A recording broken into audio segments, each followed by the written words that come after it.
नमस्कार दोस्तों, एक बार फिर से स्वागत है आपका हमारे चैनल में, जहां हम एक्सप्लेन करने वाले हैं कोई जाने ना मूवी को। तो आइए इस वीडियो को शुरू करते हैं। और अगर वीडियो अच्छा लगे तो वीडियो को लाइक जरूर कीजिएगा और इसी तरह की वीडियोस पाने के लिए आप हमारे चैनल को सब्सक्राइब भी कीजिएगा, ताकि आपको इसी तरह के लेटेस्ट और फ्रेश कंटेंट मिलते रहे। तो फिल्म की शुरुआत होती है एक क्लब से, जहाँ पर की पास के द्वारा एंट्री हो रही थी और यहाँ पर बहुत सारे ऐसे लोग थे जिनके पास नहीं थे। और फिर थोड़ी देर के बाद यहाँ पर बदमाश विकी की एंट्री होती है, जो कि पाउडर बेचने का काम तो करता ही है और साथ में क्लब में भी वो पाउडर बेचने का काम करता है। इसी वजह से पुलिस को इसके ऊपर पूरा शक है और आज वो लोग उसे पकड़ने का प्लान बना रहे थे।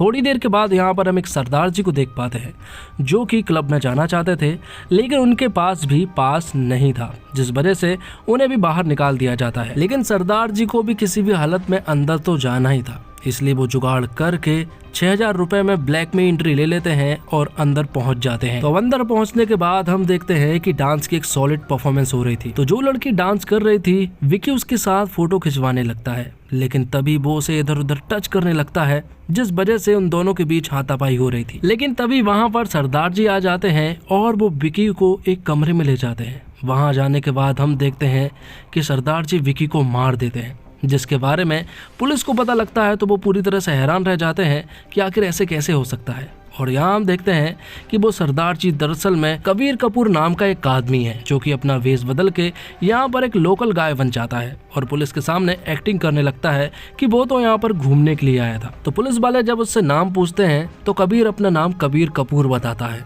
और पुलिस वाले उससे कहते हैं कि अरे मेरी बेटी तुम्हारी बहुत बड़ी फैन है, क्योंकि वो एक राइटर है और पुलिस वाले की बेटी जो है वो कबीर की बहुत बड़ी फैन होती है, जिस वजह से पुलिस वाला कबीर कपूर को यहाँ से छोड़ देता है। तो अब आगे हम देखते हैं कि कबीर के ऊपर रणदीप रंधावा नाम के एक आदमी ने क्लेम किया है कि कबीर ने उसके लिए 1.5 साल पहले एक बुक लिखी थी और उन्होंने एग्रीमेंट किया था कि वो उसके लिए एक और बुक लिखेगा, लेकिन कबीर ने अभी तक कोई भी बुक नहीं लिखी है, जिस वजह से कबीर को 3 महीने का टाइम दिया जाता है कि अगर वो बुक लिख लेता है तो ठीक है, वरना उसे हर्जाना देना पड़ेगा। और यहाँ पर हमें मालूम चलता है कि रणदीप की जो वाइफ है रश्मि, वो दरअसल में पहले कबीर की वाइफ हुआ करती थी, लेकिन रश्मि ने कबीर को चीट कर दिया था, जिस वजह से अभी तक कबीर इस डिप्रेशन से बाहर नहीं निकल पाया है और वो अभी तक इसलिए बुक नहीं लिख पाया है। उसकी मैनेजर उससे कहती है कि अगर तुमने बुक नहीं लिखी तो हमें बहुत सारा पैसा देना पड़ेगा, इसलिए तुम्हें बुक लिखना ही होगा।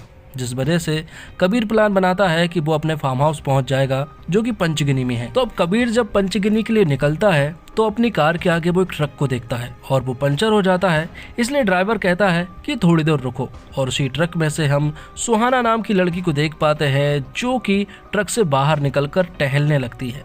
लेकिन तभी अचानक से ट्रक ठीक हो जाता है और ट्रक जो है वो यहाँ से निकल जाता है, जिस वजह से कबीर सुहाना को लिफ्ट देता है और कहता है कि मैं तुम्हें तुम्हारे घर तक छोड़ दूंगा। यहाँ उन दोनों के बीच में बहुत सारी बातें होती है और कबीर उससे पूछता है कि आखिर तुम जाना कहाँ चाहती हो। तो सुहाना उससे ही पूछने लगती है कि आखिर वो कहाँ तक जा रहा है। तो यहाँ पर कबीर बताता है कि वो पंचगिनी जा रहा है, तो वो कहती है कि मैं भी पंचगिनी ही जाऊंगी। अब कबीर सुहाना को पंचगिनी छोड़कर यहाँ से चला जाता है। थोड़ी देर के बाद उसके पास एक कॉल आता है, जो कि स्कूल के प्रिंसिपल का था और वो चाहते थे कि वो 5 मिनट का समय उन्हें दे और बच्चों को मार्गदर्शन दे, जिसके लिए कबीर हाँ कह देता है। अब कबीर अपने घर पहुंच जाता है और यहाँ हम देखते हैं कि 2 लोग कबीर के ऊपर नजर रख रहे थे, जिनमें एक का नाम रिकी होता है और दूसरे का नाम चंदू होता है, जो कि एक फोटोग्राफर है और रिकी एक लोकल डिटेक्टिव है। और इन लोगों को रणदीप और सुहाना ने हायर किया था और कबीर के फार्म हाउस पर बिंदिया नाम की एक मेड भी काम करती है और रश्मि ने बिंदिया को कबीर के ऊपर नजर रखने को भी कहा था। जिसके बाद कबीर अपनी बुक लिखना शुरू करता है, लेकिन उसका मन बिल्कुल भी नहीं लग रहा था, क्योंकि जिस तरह से रश्मि ने उसके साथ किया है वो उन यादों को नहीं भुला पा रहा था, जिस वजह से वो बहुत ज़्यादा शराब पी लेता है और बाथरूम में ही सो जाता है। तभी फिर से स्कूल के प्रिंसिपल का कॉल आता है और वो उसे स्कूल बुलाते हैं। तो कबीर जब उस जगह पर पहुंचता है तो कबीर देखता है कि यहाँ पर सुहाना काम करती है। तो उन दोनों के बीच हाय हेलो होती है। सुहाना को नहीं मालूम था कि कबीर एक राइटर है। जिसके बाद कबीर यहाँ पर एक सॉलिड सी स्पीच देता है, जिसे सुहाना भी सुन रही थी और वो कबीर से काफ़ी ज़्यादा इम्प्रेस भी हो गई थी। थोड़ी देर के बाद यहाँ पर रिकी आता है और वो कबीर से उल्टे सीधे सवाल पूछने लगता है, मानो जैसे वो उसके ऊपर इल्जाम लगा रहा था कि मानो उसने कोई मर्डर किया हो। और इससे पहले कि रिकी और कुछ भी बोल पाता, पुलिस वाले उसे रोक लेते हैं और यहाँ से जाने के लिए कह देते हैं। अब अगले दिन कबीर जो है वो एक कैफे में पहुँचता है। वहाँ पहुँचने के बाद उसकी मुलाकात फिर से सुहाना से होती है। सुहाना उससे कहती है कि क्या तुम मेरा पीछा कर रहे हो, जिस पर कि कबीर कहता है कि वो पिछले 16 साल से यहीं पर आया करता है। जिसके बाद उन दोनों के बीच में बातें होती है और सुहाना उससे कहती है कि उसे हाइकिंग और ट्रैकिंग वगैरह करना है। जिसके बाद तो वो दोनों एंजॉय करने के लिए निकल पड़ते हैं और खूब मस्ती करते हैं। अब दोनों एक दूसरे के साथ बहुत सारा टाइम स्पेंड करने लगते हैं। कुछ दिन इसी तरह बीत जाते हैं और अब वो दोनों एक दूसरे को पसंद करने लगे थे। जिसके बाद हम देखते हैं कि रिकी और चंदू जो है वो कबीर के घर में चुपचाप घुस जाते हैं। वहाँ पहुँचने के बाद रश्मि की बताई हुई जगह पर वो पहुँच जाता है, जो कि एक खुफिया रूम था। वहाँ पहुँचने के बाद उसे मालूम चलता है कि जरान खान एक कैरेक्टर है जिसके लिए यहाँ पर कबीर बुक भी लिखता है, और ये बात उसने दुनिया से छिपाई है क्योंकि वो किसी और के लिए बुक नहीं लिख सकता, इसलिए उसने अपना नाम बदल कर जरान खान रख लिया और अब वो किसी और के लिए बुक लिखता है। रिकी को यहाँ पर कबीर का लैपटॉप भी मिल चुका था, उसमें पासवर्ड डला हुआ था, लेकिन वो पासवर्ड जो है वो रश्मि को भी नहीं मालूम था।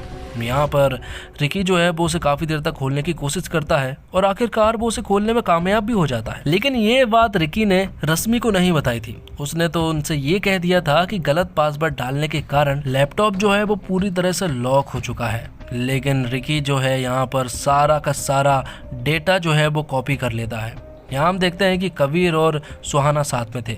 तभी यहाँ पर रिकी आता है और वो उनसे कहता है कि अब उसे सब कुछ मालूम चल गया है कि तुम ही जरान खान हो और तुम किसी और के लिए बुक लिखते हो। तो अच्छा यही होगा कि तुम मेरे साथ ही डील कर लो। रश्मि मुझे तुम्हें एक्सपोज करने के लिए 10 लाख रुपए दे रही थी, तो अगर तुम मुझे 20 लाख रुपए दे दो तो मैं इस केस को यहीं पर रफा दफा कर दूंगा। तो सुहाना यहाँ पर कबीर को एडवाइस देती है कि इससे पहले कि रिकी सबको बताए, उससे पहले तुम ही दुनिया के सामने ये बात बता दो कि तुम ही जरान खान हो और वो सारी लिखी हुई किताबें तुम्हारी हैं। लेकिन प्रॉब्लम ये है कि कबीर ऐसा नहीं कर सकता है क्योंकि ये एग्रीमेंट के खिलाफ है, लेकिन फिर भी वो इसके बारे में सोचता है। जिसके बाद हम रिकी को देख पाते हैं जो कि अपने कार से कहीं पर जा रहा होता है, लेकिन तभी अचानक से उसकी कार पंचर हो जाती है।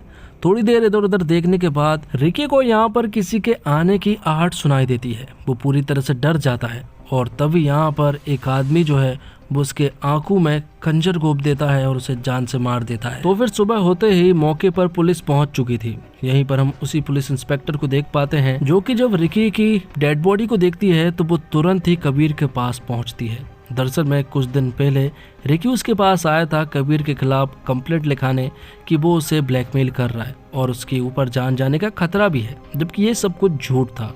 यहाँ पर वो उससे पूछताछ करने लगती है कि आखिर कल रात वो कहाँ पर था। तो सुहाना झूठ बोल देती है कि कबीर कल रात मेरे साथ था। अब रात को हम देखते हैं कि सुहाना जो है वो चंदू फोटोग्राफर के पास जाती है।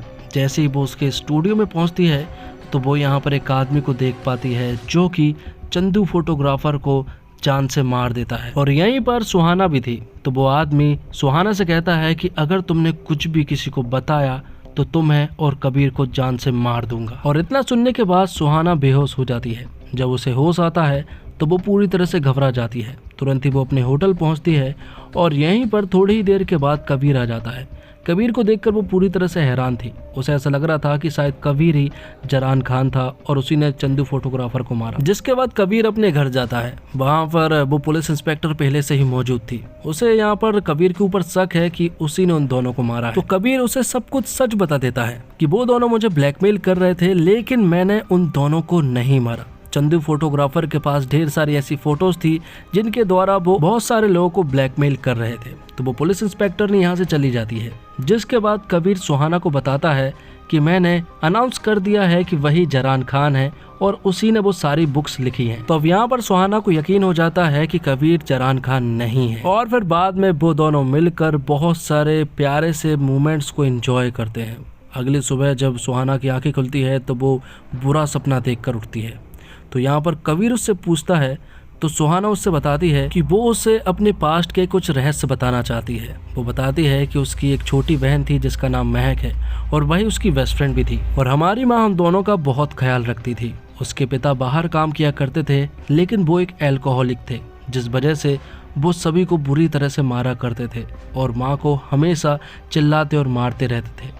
एक दिन वो हाइड एंड सीक खेल रहे थे तो सुहाना एक अलमारी में जाकर छिप जाती है। थोड़ी देर के बाद उनका पिता यहाँ पर आता है और अंदर से सुहाना सब कुछ देख रही होती है और वो देखती है कि उसका पिता जो है वो महक और उसकी माँ को जान से मार देता है। जिसके बाद वो टेबल पर बैठकर बहुत सारी शराब पीता है और सुहाना चुपचाप से वहाँ से चली जाती है। ये सुनने के बाद कबीर उससे कहता है कि मैं तुम्हारे साथ हमेशा साथ रहूंगा और तुम्हें बहुत प्यार करूंगा, जिसके बाद वो यहाँ से चला जाता है। तो अचानक से सुहाना को एक कैट की आवाज़ सुनाई देती है जो कि एक छोटे से कमरे से आ रही थी। तो कैट बाहर निकल आती है और उस कमरे को पूरा खोलने के बाद सुहाना को यहाँ पर बहुत सारे गेटअप और मेकअप वाली चीज़ें दिखाई पड़ती है। ये देखकर वो समझ जाती है कि कबीर ही जरान खान है। जैसे ही कबीर यहाँ पर पहुँचता है तो वो सुहाना को ढूंढने लगता है, लेकिन तभी सुहाना उसके ऊपर अटैक कर देती है और उसे बहुत मारने के बाद वो यहाँ से भागने की कोशिश करने लगती है। लेकिन तभी कबीर भी उसका पीछा करने लगता है जो कि काफ़ी इंजर्ड हो चुका था। लेकिन कबीर ने सुहाना को यहाँ पर पकड़ लिया था और वो उसे वापस अपने घर पर ले आता है। वो यहाँ पर सुहाना से कहता है कि क्या तुम्हें मेरे ऊपर बिल्कुल भी भरोसा नहीं है? जब चंदू फोटोग्राफर को मारा गया था तो क्या तुमने वहाँ पर मुझे देखा था? जिस पर कि सुहाना ने मना किया था क्योंकि सुहाना ने उस आदमी को देखा था और वो उससे कहती है कि मैंने तुम्हें वहाँ पर नहीं देखा था, मैंने वहाँ जरान खान को देखा था। तो सुहाना उससे माफ़ी मांगती है और कहती है कि मुझसे बहुत बड़ी गलती हो गई। और कबीर उसे बताता है कि जो तुमने गेटअप और मेकअप देखे वो मेरे ही थे। उसे भेष बदलना पसंद है। जब वो भेष बदलता है तो उसे कहानी लिखने में आसानी होती है और ये सब कुछ उसने अपने पिता से सीखा है। तो अब सुहाना उसके ऊपर पूरी तरह से यकीन कर लेती है और अब क्योंकि सुहाना ने जरान खान को देखा है इसलिए वो पुलिस कंप्लेंट कराने के लिए पुलिस स्टेशन जाने लगते हैं। जैसे ही वो वहाँ पहुँचते हैं तो सुहाना यहाँ पर जरान खान को बाहर निकलता हुआ देख पाती है, जिस पर कि वो पूरी तरह से डर जाती है और वो कार को आगे बढ़ाने को कहती है। आगे जाने के बाद वो कहती है कि मैंने जरान खान को देखा और अगर वो मुझे यहाँ पर देख लेता तो वो हम दोनों को मार देता, जिस पर कि कबीर ने सबसे पहले उसे होटल छोड़ा। तब कबीर ने पुलिस वाले से सारी इन्फॉर्मेशन ली कि हाल ही में जो आदमी यहाँ से गुजरा वो कौन है और वो कहाँ पर रहता है, जिस पर कि कबीर को उस आदमी के बारे में सब कुछ पता लग गया था कि वो दरअसल में कहाँ पर रहता है। दूसरी तरफ हम देखते हैं सुहाना को जो कि अपनी होटल में काम कर रही थी। तब यहाँ पर जरान खान आता है और वो उसे धमकी देते हुए कहता है कि तुमने मेरी बात नहीं मानी। ये सुनने के बाद सुहाना जो है वो टेबल के नीचे छिप जाती है और तभी यहाँ पर कबीर आ जाता है। दरअसल में वो सब कुछ उसकी एक इमेजिनेशन थी। जिसके बाद कबीर उसे अपने घर ले जाता है और सुला देता है और उसे के सुलाने के बाद कबीर उसके बताए हुए पते पर जाता है जहाँ पर कि जरान खान रहता है। लेकिन तभी यहाँ पर सुहाना के पास जरान खान आ जाता है। तब ये देखकर तुरंत ही सुहाना कबीर के पास कॉल करती है। कबीर जब उसकी बात सुनता है तो वो तुरंत ही अपने घर की तरफ दौड़ता है। घर पहुंचने के बाद वो देखता है कि सुहाना बेहोश है और उसे कुछ भी नहीं हुआ है। तो अब कबीर उस पुलिस इंस्पेक्टरनी के पास जाता है। वो उससे कहता है कि सुहाना ने जरान खान को साफ साफ देखा, वो होटल आया था, इसलिए वो लोग सीसीटीवी फुटेज देखने के लिए होटल चले जाते हैं और सुहाना यहीं पर रेस्ट कर रही थी। वो होटल जाते हैं और सीसीटीवी फुटेज को चेक करने लगते हैं। बहुत देर तक चेक करने के बाद भी उन्हें यहाँ पर जरान खान तो नज़र नहीं आ रहा था। दूसरी तरफ बहुत सारे कांस्टेबल कबीर के घर के बाहर रखवाली कर रहे होते हैं। लेकिन तभी अचानक से कोई आदमी आता है और इन सभी को मारने लगता है और वो शायद जरान खान होता है। तब वो पुलिस इंस्पेक्टरनी भी यहाँ पर आ जाती है और बिंदिया उन्हें बताती है कि किलर अंदर ही है। तो वो पुलिस इंस्पेक्टरनी तुरंत ही अंदर जाती है जहाँ पर कि जरान खान मौजूद था। जिसके बाद पुलिस वाली और जरान खान के बीच में झड़प होने लगती है और गोली चल जाती है, जिस वजह से इंस्पेक्टर को गोली लग जाती है और वो बुरी तरह से घायल हो जाती है। तभी सुहाना गन उठा लेती है और जरान खान के ऊपर तान देती है और सही समय पर कबीर यहाँ पर आ जाता है। कबीर यहाँ पर सुहाना से कहता है कि इसे गोली मत मारना, ये जरान खान नहीं है बल्कि डॉक्टर राव है। वो हाल ही में होटल गए थे और वहाँ सीसीटीवी फुटेज उन्होंने चेक किया और उन्हें वहाँ पर जरान खान नहीं दिखाई दिया। तब यहाँ पर उन्होंने उस असाइलम से भागे हुए आदमी के बारे में पता किया तो उन्हें मालूम चला कि वो आदमी नहीं बल्कि एक औरत है और वो औरत कोई और नहीं बल्कि सुहाना ही होती है। जब वो उस दिन असाइलम से भागी थी तो वो उसी दिन कबीर से मिली थी। अब फ्लैशबैक का एक सीन बताया जाता है जब सुहाना की माँ और महक को उसके पिता ने मारा था तो सुहाना ने गुस्से में आकर अपने पिता को भी मार दिया था। जिसके बाद डॉक्टर राव बताता है कि तुम्हारी मेंटल कंडीशन बिल्कुल भी ठीक नहीं थी, तुम्हारा इलाज चलता था असाइलम में। मैं तुम्हारा डॉक्टर हूँ, मेरा नाम डॉक्टर राव है, मैंने कई सालों तक तुम्हारा इलाज किया है और तुम ऑलमोस्ट ठीक होने वाली थी लेकिन तुम वहाँ से भाग गई।